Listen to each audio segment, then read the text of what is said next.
Père Miguel Hernández, la mission d'Afrique. Mes frères et sœurs dans la foi. Si vous êtes arrivés jusqu'ici, c'est sans doute parce que, vous aussi, portez dans votre cœur un amour particulier pour notre Mère bien-aimée, la Sainte Vierge Marie. Celle qui intercède pour nous sans relâche, même dans l'adversité et l'incompréhension. Celle qui demeure notre refuge, notre consolation et notre espérance. Aujourd'hui, je viens vous confier une histoire de compassion et de foi, une histoire vraie qui a bouleversé ma vie de prêtre à jamais. Mais avant tout, laissez un petit mot pour nous dire d'où vous nous écoutez. Je m'appelle Père Miguel Hernández. Depuis plus de 25 ans, je sers l'Église catholique. J'ai célébré la messe dans des chapelles minuscules perdues au milieu des montagnes comme dans de grandes cathédrales baignées de lumière. J'ai baptisé des centaines d'enfants, accompagné des familles dans la douleur, vu des miracles silencieux de pardon et de réconciliation. Mais rien, absolument rien, dans ma vie sacerdotale, ne m'avait préparé à ce que j'allais vivre sur la terre africaine. Tout commença en janvier dernier. Mon évêque, à Guadalajara, me convoqua dans son bureau. Sa voix était douce mais grave. « Mon fils, nous avons besoin d'un prêtre volontaire pour une mission en Tanzanie, en Afrique de l'Est. 6 mois de service pastoral. Une région pauvre, isolée, presque oubliée, où peu de prêtres parlaient espagnol. Parce que je maîtrisais un peu l'anglais et que j'avais déjà travaillé dans des villages reculés, il pensait que j'étais l'homme qu'il fallait. Je ne le cacherai pas, j'ai eu peur. L'Afrique me semblait si lointaine, si différente, presque irréelle. Mais cette même nuit, agenouillé devant l'image de Notre-Dame de Guadeloupe dans ma chambre, une paix inexprimable a envahi mon âme. C'était comme si Marie elle-même murmurait sans parole. « Va, mon fils. Là-bas, une mission t'attend, une mission que seul ton cœur peut accomplir. » 2 semaines avant mon départ, des signes étranges commencèrent à se manifester. Le premier eut lieu un dimanche, après la messe. Une petite fille d'environ 8 ans, la fille d'une catéchiste, s'approcha de moi avec gravité. Ses grands yeux semblaient voir au-delà du visible. « Père Miguel, m'a-t-elle dit, j'ai rêvé que vous étiez dans un pays très chaud, la terre y était rouge et les arbres immenses. Beaucoup de gens vous entouraient. Vous teniez votre chapelet, et une belle dame du ciel se tenait près de vous, mais personne ne la voyait encore. » Je restai pétrifié. Avant que je puisse poser une question, sa mère l'appela, et l'enfant s'enfuit en courant. Toute la nuit, je repensais à ces paroles. 3 jours plus tard, je rendis visite à Don Esteban, un vieil homme de 92 ans, ancien missionnaire. Quand il apprit que je partais en Afrique, ses yeux se remplirent de larmes. Il me serra les mains et murmura. « Mon fils, tu verras la gloire de Dieu se manifester d'une manière que tu n'imagines pas, prépare ton cœur. La mère de Dieu marchera à tes côtés. » Ces paroles résonnèrent en moi comme une prophétie. Une semaine avant mon départ, pendant une heure d'adoration du Saint-Sacrement, je vécus quelque chose d'inexplicable. Ce n'était ni un rêve ni une simple pensée, c'était une vision intérieure, claire comme la lumière du jour. Je me voyais debout sous un soleil brûlant d'Afrique, entouré d'un grand cercle de personnes. Devant moi se tenait un homme vêtu d'un habit éclatant aux couleurs vives. Je levai mon chapelet, et soudain, une lumière venue d'en haut du soleil descendait sur nous. L'image s'effaça aussi vite qu'elle était apparue, me laissant tremblant. Le 25 janvier, jour de mon départ, ma mère m'accompagna à l'aéroport. Femme de foi, elle prit le rosaire chaque jour depuis plus de 50 ans. En m'embrassant, elle glissa à mon oreille. « Miguel, emporte avec toi l'image de la Vierge de Guadeloupe que je t'ai donnée pour ton ordination. Je ne sais pas pourquoi, mais j'ai le pressentiment que tu en auras besoin. » Je l'avais déjà rangée dans ma valise, mais ces paroles me firent frissonner. Après un long voyage Guadalajara, Mexico, puis 20 heures d'avion jusqu'à Dar es Salaam, et enfin 8 heures de route cahoteuse, j'arrivai dans un petit village appelé Nyanza, près du lac Victoria. La chaleur était accablante, l'air saturé d'humidité. La terre rouge flamboyait sous le soleil, et les arbres géants étendaient leurs branches comme des bras priants. Tout ressemblait exactement à la description de la fillette. Le père Joseph, un prêtre tanzanien au sourire franc, m'accueillit les bras ouverts. Il me conduisit à la modeste maison paroissiale, 2 petites pièces, une cuisine au gaz, un seau d'eau froide pour se laver. Mais j'étais venu pour servir, non pour être à l'aise. Les jours suivants furent un temps d'adaptation. La communauté était pauvre, mais d'une joie lumineuse. Les messes se célébraient en swahili et en anglais, et j'aidais du mieux que je pouvais. Chaque visage respirait une foi simple, pure, ardente. Pourtant, la nuit, j'entendais au loin des tambours résonner depuis la forêt. Le père Joseph m'expliqua que certains habitants pratiquaient encore des rites anciens, et que le christianisme, ici, se mêlait parfois aux croyances tribales. Puis, un soir, il me parla d'un homme, Javari. Chef spirituel d'un village voisin, un homme redouté, que l'on appelait parfois le sorcier. Il exerçait une influence immense. On disait qu'il pouvait guérir, appeler la pluie, lire l'avenir. Le père Joseph avait tenté le dialogue, mais Javari se moquait toujours. Vos prières viennent d'un Dieu étranger. Les nôtres viennent de la terre. Cette nuit-là, je rêvais de lui. Un homme grand, vêtu de tissus éclatants, debout devant moi, entouré de foule. Il riait, me montrait du doigt. Je levai mon chapelet, et une lumière dorée descendait sur nous. Le lendemain, un catéchiste âgé, Emmanuel, arriva essoufflé. Père Joseph, Javari défie publiquement les prêtres catholiques. Il dit, si votre Dieu est réel, qu'un prêtre vienne et montre sa puissance devant tout le peuple. Il a convoqué tout le monde dans 4 jours. Le père Joseph blêmit. Ce genre d'affrontement, dit-il, peut diviser la communauté. Mais Emmanuel insista. Si nous refusons, ils penseront que notre foi est faible. C'est peut-être l'heure où la vérité doit se manifester. Alors, au fond de moi, les paroles de Don Esteban résonnèrent de nouveau. Tu verras la gloire de Dieu. Les jours suivants, la rumeur se répandit comme un feu. Des familles entières marchaient des kilomètres pour assister à cette rencontre. Chaque soir, je priais longuement devant le Saint-Sacrement, demandant à Dieu de me guider. La veille du jour annoncé, 2 signes vinrent confirmer ce que je pressentais. Une jeune mère nommée Grèce vint nous voir avec son petit garçon. Elle raconta que, 3 nuits de suite, l'enfant avait murmuré dans son sommeil. La Dame des Roses viendra demain. Elle viendra montrer son amour. Cette phrase me transperça le cœur. Cette même nuit, alors que je priais le rosaire, une présence douce et puissante remplit ma chambre. Je n'ai rien vu de mes yeux, mais j'ai senti, oui, senti que la Vierge Marie était là. Et au plus profond de mon âme, j'entendis. N'aie pas peur, mon fils. Emporte mon image. Ils verront ma gloire. Les larmes me vinrent aux yeux. Je savais que ce n'était pas mon imagination. Le matin suivant, nous nous mîmes en route. Je pris soin d'envelopper dans un linge propre la petite image de Notre-Dame de Guadalupe que ma mère m'avait donnée. J'emportai mon chapelet, mon crucifix, et un flacon d'eau bénite. Avec nous, Emmanuel et quelques catéchistes. La route était longue, rouge, poussiéreuse. À mesure que nous approchions, la foule devenait plus dense, des vieillards, des enfants, des familles entières.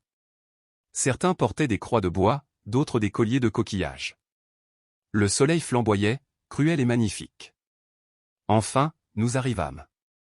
Devant nous s'étendait une clairière immense, bordée d'arbres séculaires. Et là, au centre, Javari nous attendait. Grand, drapé dans des tissus rouges, jaunes et noirs, couvert de symboles, il avait l'air d'un roi ancien. Devant lui, des tambours, des calebasses, des amulettes. Lorsqu'il me vit, un sourire ironique se dessina sur ses lèvres. Il parla d'abord en swahili, puis en anglais. Enfin, les prêtres du Dieu étranger sont venus. Aujourd'hui, nous verrons quel esprit détient le vrai pouvoir sur cette terre. Un silence total tomba sur la foule. Je sentis des centaines de regards peser sur moi. Certains emplis d'espoir, d'autres de doute. Je glissai la main dans ma sacoche et touchai le cadre de la Vierge. Une chaleur profonde irradia mon cœur.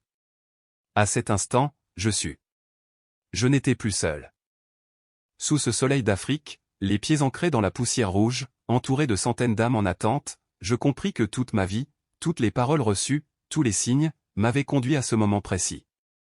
Et ce que je vis ensuite, changea ma vie pour toujours. Le miracle de Mohanza.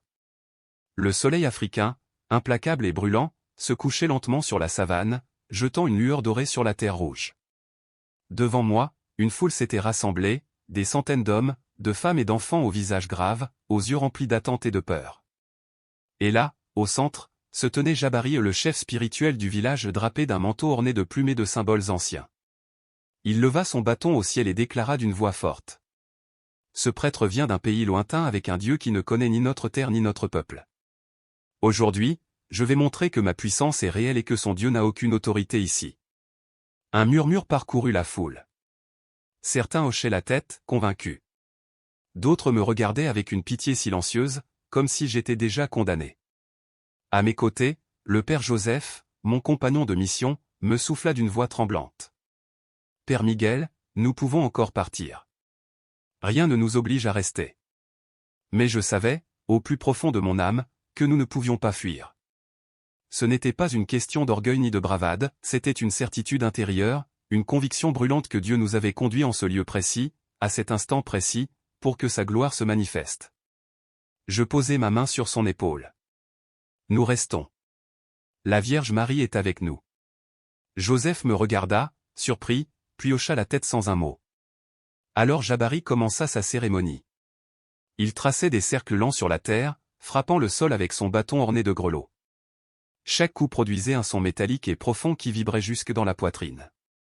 Derrière lui, des hommes frappaient des tambours au rythme régulier d'un chœur primitif. La foule entonna des chants dans une langue ancienne, ni swahili ni anglaise, une langue que le vent semblait reconnaître.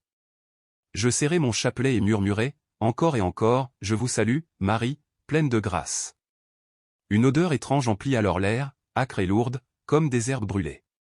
Le vent changea de direction, nous frôla le visage. Le père Joseph pâlit. Il dit qu'il a invoqué les esprits de la terre pour nous chasser, me traduisit-il d'une voix tremblante. Il prétend que dans quelques instants, nous serons saisis par la peur et fuirons. Un silence de mort tomba sur la foule. Même les tambours cessèrent. Et moi, oui, je l'avoue, je sentis quelque chose. L'air devint plus lourd, comme si une main invisible pressait ma poitrine. Je vis Joseph respirer difficilement. Les catéchistes derrière nous firent un pas en arrière, effrayés. Mais alors, au cœur même de ce malaise, une phrase résonna dans mon esprit. « N'aie pas peur, mon fils. Je suis avec toi. » Cette voix, douce et familière, dissipa mon angoisse.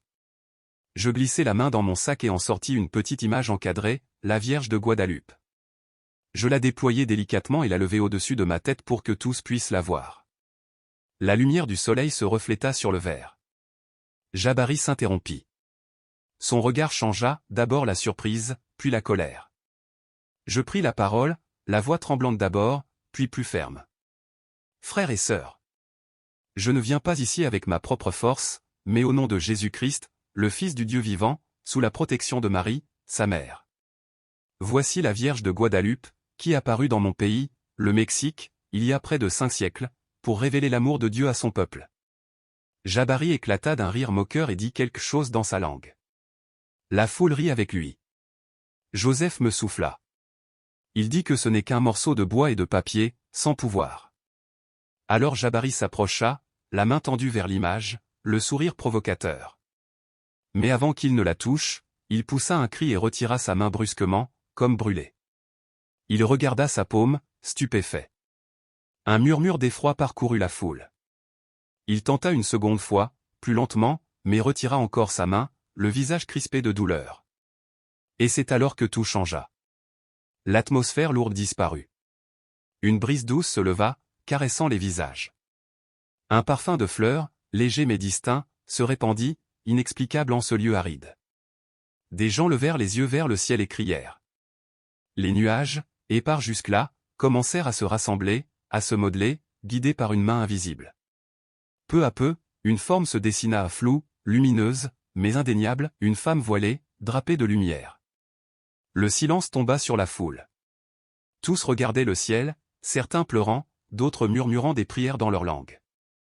Même Jabari, figé, contemplait l'apparition, les yeux écarquillés de peur et de stupeur.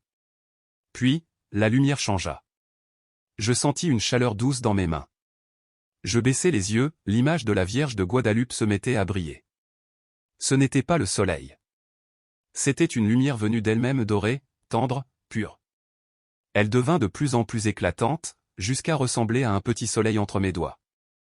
La foule tomba à genoux. Des cris d'émerveillement s'élevèrent. Le père Joseph pleurait, répétant. « Merci, mon Dieu, merci. » La lumière grandit encore, enveloppant tout autour. Et dans cette clarté, une silhouette prit forme elle. Pas une vision imaginaire, non. Elle était là, réelle et insaisissable à la fois, vêtue d'un manteau lumineux, le visage empreint d'une douceur infinie. Ses traits semblaient rassembler tous les peuples, ni tout à fait européennes, ni africaines, ni mexicaines mais universelles. La mère de toute l'humanité. Un à un, tous s'inclinèrent, même ceux qui s'étaient moqués. Jabari, le grand prêtre, tomba face contre terre, tremblant de tout son corps. Je ne pouvais plus bouger. Je ne sentais plus le poids de mes bras. Des larmes inondaient mon visage. L'air vibrait d'un amour si vaste qu'il semblait nous submerger. Et soudain, des miracles commencèrent à éclore autour de nous. Une femme cria, son enfant, né sourd, venait de réagir à sa voix pour la première fois. Un vieil homme, paralysé depuis des années, se leva en tremblant, puis marcha. Un jeune homme, autrefois esclave de la drogue, éclata en sanglots, disant qu'il sentait quelque chose de sombre quitter son âme. Mais le plus bouleversant fut Jabari. Toujours prostré, son corps secoué de spasmes, il parla dans sa langue, d'abord à voix basse, puis plus fort. Le père Joseph traduisit. Il demande pardon. Il dit qu'il a été aveuglé, qu'il servait des puissances de ténèbres, et qu'il veut maintenant la lumière du vrai Dieu. Ses cris de douleur devinrent des sanglots de délivrance. Et lentement, la lumière se mit à s'estomper. La figure de la Vierge se dissipa, comme une brume dorée. Pourtant, rien n'était plus comme avant. Le parfum de fleurs persistait. Le ciel brillait d'un éclat nouveau. Et surtout, les cœurs étaient transformés. Jabari se releva, les yeux baignés de larmes. Il s'approcha de moi, chancela, puis tomba à genoux. Père, pardonnez-moi. J'ai vu la vérité. Enseignez-moi ce Dieu, et cette mère du ciel. Je déposai doucement l'image dans les mains du père Joseph et relevai Jabari. Nous nous étreignîmes longuement, tandis que la foule se rapprochait, suppliant de toucher la sainte image, de prier, de remercier. Le vieux catéchiste Emmanuel, rayonnant de joie, s'écria. Frère! Aujourd'hui, la mère de Jésus est venue en notre terre d'Afrique. Elle a montré que l'amour de Dieu ne connaît ni frontières ni couleurs. Un cri d'allégresse s'éleva de la foule. Sous le soleil déclinant, les gens chantaient, pleuraient, s'agenouillaient. Et alors, quelque chose d'encore plus beau arriva, plus d'une centaine de personnes demandèrent à être baptisées. Jabari fut le premier. Quand je lui versai l'eau sur la tête et prononçai les paroles sacrées, une paix indescriptible envahit le lieu. C'était comme si, réellement, un homme ancien mourait pour qu'un autre naisse. Au total, 143 âmes furent baptisées ce jour-là, 143 lumières allumées dans les ténèbres. Le soleil s'était couché, mais une clarté intérieure illuminait encore nos visages. Personne ne voulait partir. On chantait, on priait, on s'embrassait comme des frères retrouvés. Une communauté venait de naître. Quand enfin la nuit tomba, Jabari est désormais humble, apaisé et prit mes mains. Père Miguel, vous êtes venu de loin pour nous apporter la lumière. Je ne pourrai jamais assez vous remercier. Je lui répondis. Non, Jabari. Ce n'est pas moi. C'est la Vierge Marie. C'est elle qui a tout fait. Moi, je n'ai été qu'un instrument. Cette nuit-là, de retour à la paroisse, je ne pus dormir. Je restai longtemps à contempler l'image de Notre-Dame de Guadalupe, encore posée sur la table. Elle ne brillait plus de lumière visible, mais sa clarté intérieure emplissait la pièce. Et dans ce silence, j'entendis encore sa voix, douce, maternelle. Ne crains pas, mon fils. Là où l'amour se manifeste, mon fils est présent. Et là où mon fils est, je suis aussi. Je compris alors que ce qui s'était passé ce jour-là n'était pas seulement un miracle pour Mohanza, mais un appel pour le monde entier, un rappel que la mère du ciel parle toutes les langues, marche sur toutes les terres, et aime tous les cœurs. Rose témoignage du Père Miguel, la lumière de Mansa. Frères et sœurs bien-aimés. Cette nuit-là, le Père Joseph et moi sommes restés éveillés très tard, incapables de trouver le sommeil. Nous parlions sans cesse de tout ce que nous venions de vivre, essayant de comprendre un mystère qui, manifestement, nous dépassait. Joseph me confia alors qu'en 20 années de ministère en Afrique, il n'avait jamais rien vu de semblable. Il croyait bien sûr au miracle, parce que l'Écriture en parle, mais il n'aurait jamais imaginé en être témoin de ses propres yeux. Le lendemain matin, nous sommes arrivés à l'église bien avant l'heure de la messe.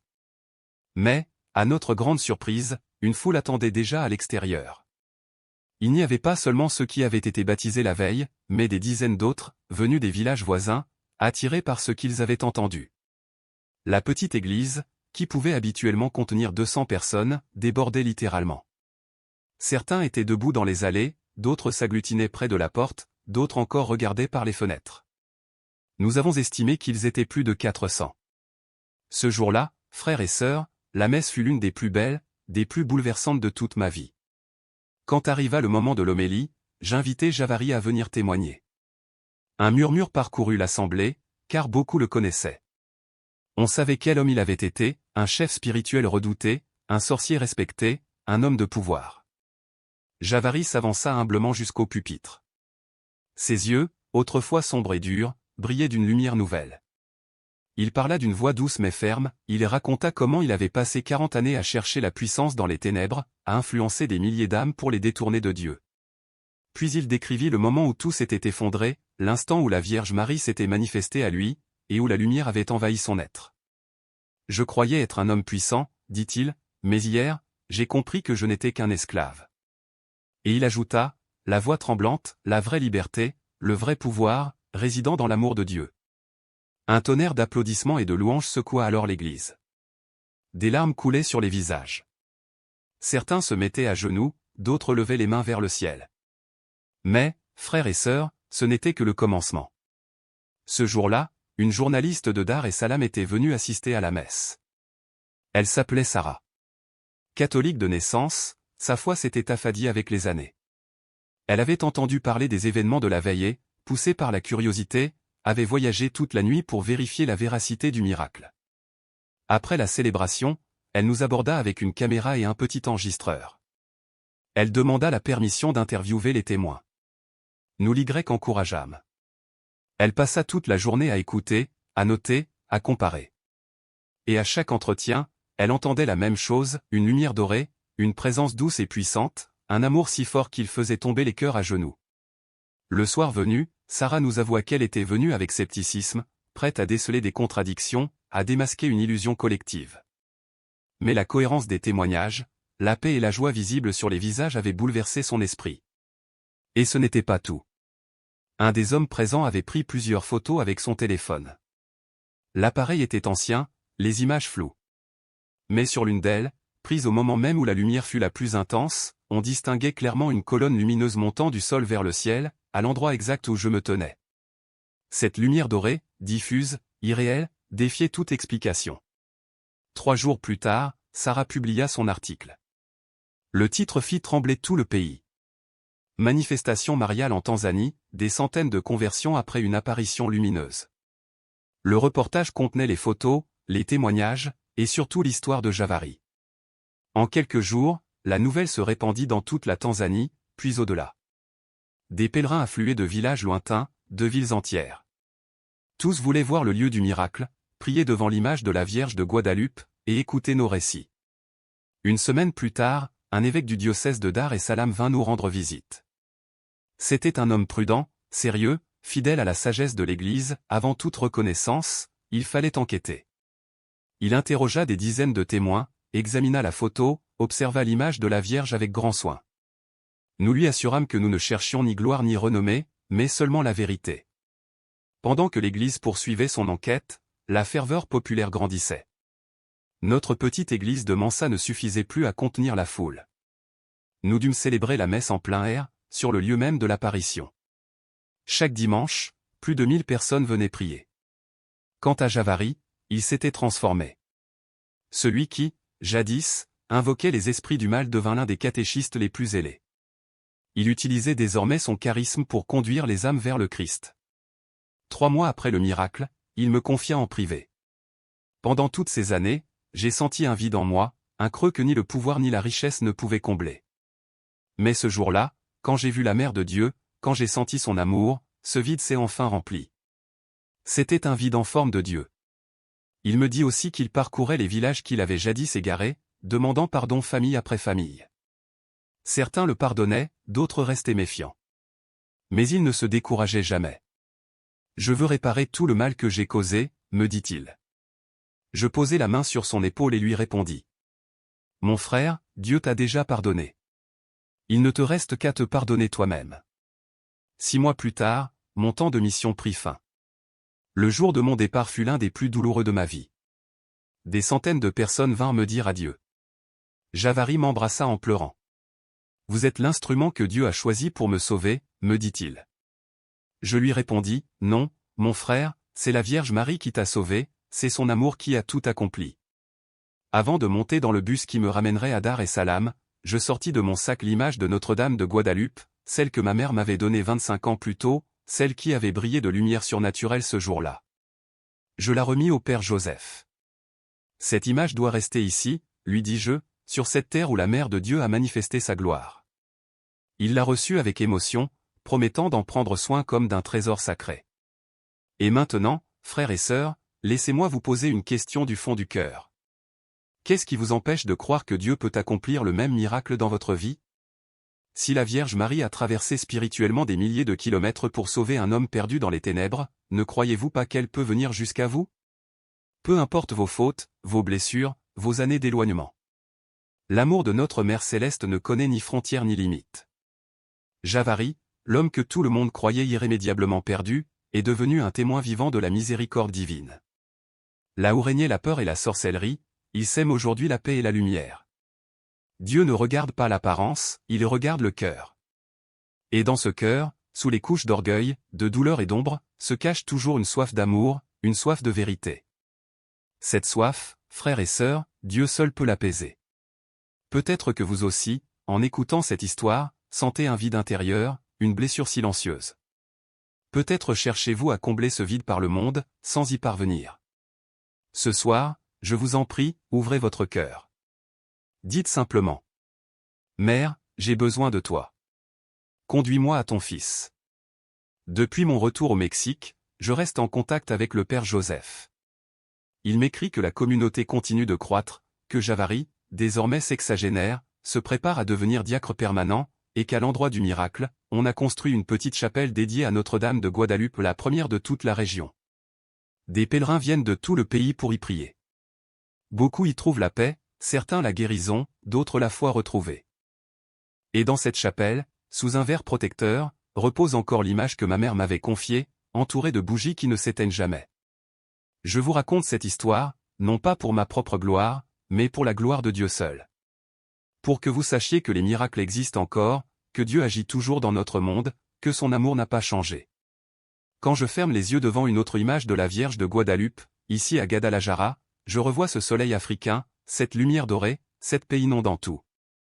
Et dans le silence de ma prière, j'entends toujours la même voix que j'ai entendue cette nuit-là avant le miracle. N'aie pas peur, mon fils. Je suis avec toi. Frères et sœurs, ces paroles ne sont pas seulement pour moi. Elles sont pour vous aussi. N'ayez pas peur. La Vierge est avec vous. N'ayez pas peur.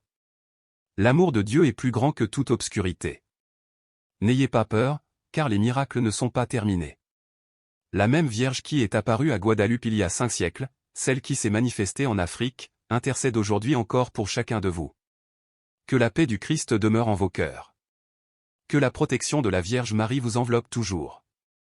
Et n'oubliez jamais que nous servons un Dieu de miracles, un Dieu qui transforme les cœurs les plus endurcis, un Dieu qui ne cesse jamais d'aimer ses enfants. Amen.